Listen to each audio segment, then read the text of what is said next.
Salam jumpa saudara-saudari umat Kristen yang berkati. Bersama saya Romo Adrianus Herianto dalam pengajaran online Iman Katolik. Kali ini saya mengajak kita semua untuk belajar tentang bertobat. Bertobat berarti kembali kepada Allah. Saudara-saudariku yang terkasih, manusia itu rapuh dan mempunyai kecenderungan pada dosa. Sekalipun telah dibebaskan dari dosa, manusia tetap bisa jatuh ke dalam dosa. Bapa yang Maha Kasih senantiasa memanggil orang berdosa untuk bertobat dan kembali kepadanya. Ia tidak menghendaki kita binasa dan terpisah dari Dia, tetapi menantikan kita datang kepadanya dan menikmati kebahagiaan abadi bersama Dia. Tuhan Yesus menjelaskan hal ini dalam perumpamaan tentang anak yang hilang. Injil Lukas bab 15 ayat 11 sampai dengan 32. Seseorang mempunyai dua orang anak laki-laki. Si bungsu meminta warisan yang menjadi bagiannya. Ia telah berdosa karena meminta warisan kepada ayahnya yang masih hidup dan sehat. Sama saja ia mengharapkan ayahnya segera meninggal. Dosanya menjadi lebih serius ketika ia menjual seluruh bagiannya, lalu pergi ke negeri yang jauh dan memboroskan hartanya dengan hidup berfoya-foya. Setiap anak Yahudi wajib menghormati orang tuanya, termasuk dengan merawat orang tuanya ketika usianya telah lanjut. Si bungsu telah menolak kewajiban untuk merawat orang tuanya dan hanya memikirkan kesenangannya sendiri. Ia menyadari dosanya ketika negeri tempat dia tinggal itu dilanda kelaparan, dan ia jatuh melarat karena uangnya telah habis. Untuk menyambung hidupnya, ia bekerja sebagai penjaga babi. Babi termasuk binatang haram yang membuat orang yang menyentuhnya najis. Tetapi ia tidak peduli karena hanya berharap dapat memperoleh makanan dari pekerjaan itu. Sebelum mendapat upah untuk membeli makanan, ia sudah begitu lapar dan ingin mengisi perut dengan ampas yang menjadi makanan babi. Tetapi tidak ada yang memberikannya kepadanya. Bekerja sebagai penjaga babi itu saja sudah membuatnya amat hina. Sekarang ia malahan ingin memakan makanan babi. Lebih parah lagi, untuk mendapatkan makanan seperti itu pun ia tidak bisa. Pada saat itulah ia menyadari keadaannya. Ia menjadi penjaga babi di negeri asing dan harus menanggung kelaparan yang hebat. Padahal di rumah ayahnya sendiri ada banyak orang bekerja yang mendapatkan makanan yang berlimpah dari ayahnya. Karena itu ia ingin kembali kepada ayahnya untuk mengakui kesalahannya, lalu meminta agar diperbolehkan bekerja di rumah ayahnya. Untuk mendapatkan upah, ia datang ke rumah ayahnya bukan lagi sebagai anak, dan memang ia tidak mempunyai hak apapun di rumah itu setelah seluruh bagian warisannya dia jual.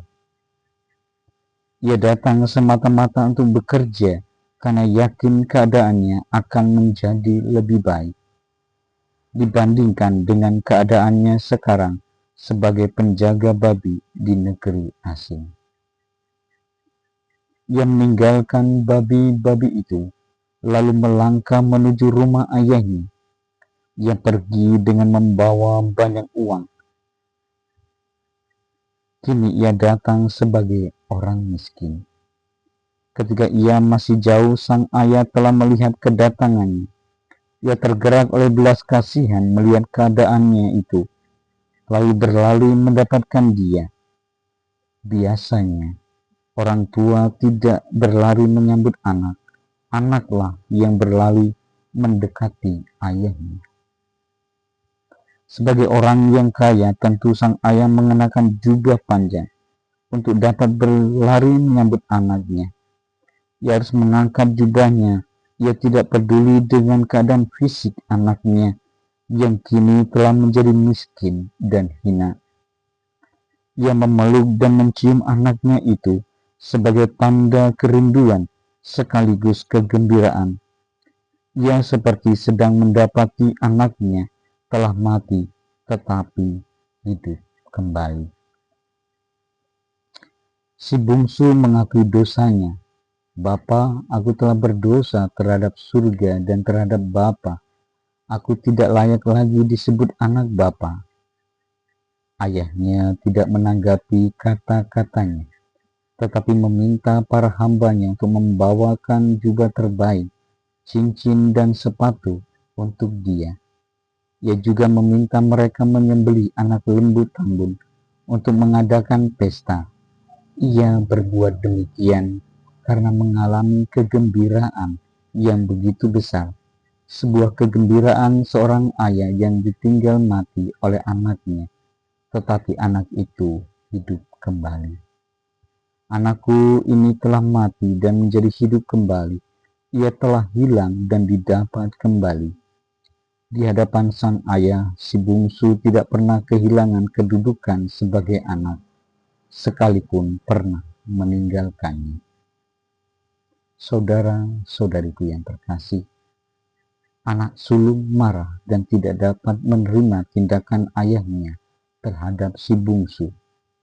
Sudah bertahun-tahun ia melayani ayahnya dan belum pernah melanggar perintah ayahnya. Tetapi sang ayah belum pernah memberikan seekor anak kambing kepadanya untuk bersukacita dengan sahabat-sahabatnya.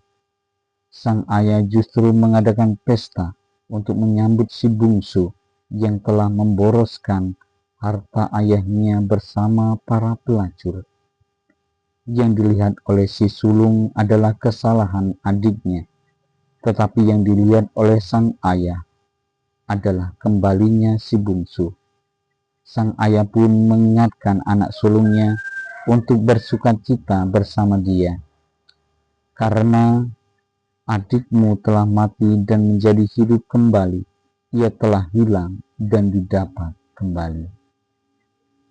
Saudara-saudari yang terkasih, kisah anak yang hilang menuntun kita untuk sampai pada pertobatan yang sejati.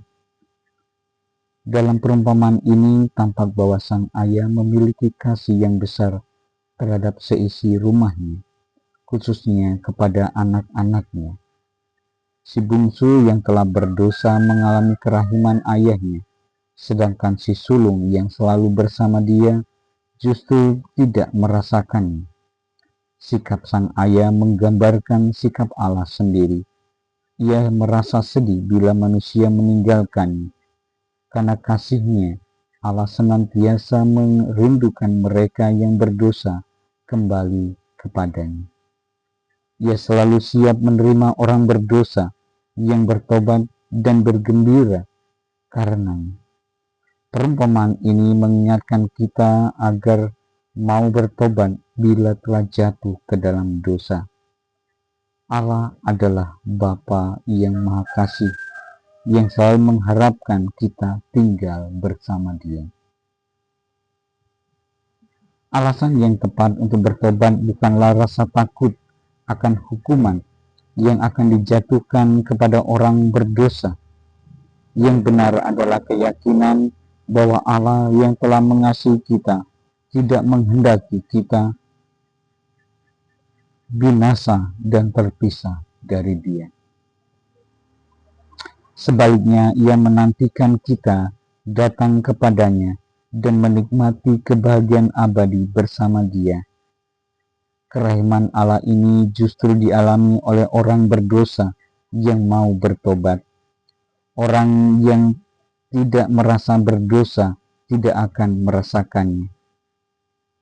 Secara pribadi, pertobatan dilakukan dengan mengadakan pembaruan diri secara batinnya. memeriksa diri untuk melihat dosa yang kita lakukan itu, lalu melakukan pembaharuan diri. Kita meninggalkan dosa-dosa kita, lalu kembali kepada Allah dan melakukan kehendak-Nya. Pertobatan ini tidak hanya dilakukan dalam batin, tetapi juga dilakukan secara lahiriah, yaitu dengan doa, puasa, dan karya kasih. Marilah berdoa. Ya Allah, Bapa kami bersyukur karena Engkau telah mengangkat kami jadi anak-anak-Mu yang akan menjadi ahli waris kerajaan-Mu yang abadi. Putramu telah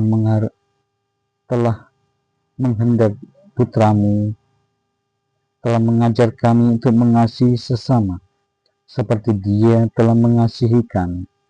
Ia pun menghendaki agar kami tidak membiarkan diri dikuasai oleh dosa. Namun kami sering mengikuti kecenderungan kami akan dosa, sehingga kami jatuh ke dalam dosa dengan sikap, kata, dan perbuatan kami. Kami percaya bahwa Engkau mengasihi kami dan menantikan kami bertobat dan kembali kepadamu. Maka bantulah kami agar dapat menyadari dosa-dosa kami dan meninggalkannya, lalu hidup sesuai dengan kehendak-Mu. Demi Kristus, Tuhan dan pengantara kami. Amin. Dalam Bapa dan Putra dan Roh Kudus. Amin.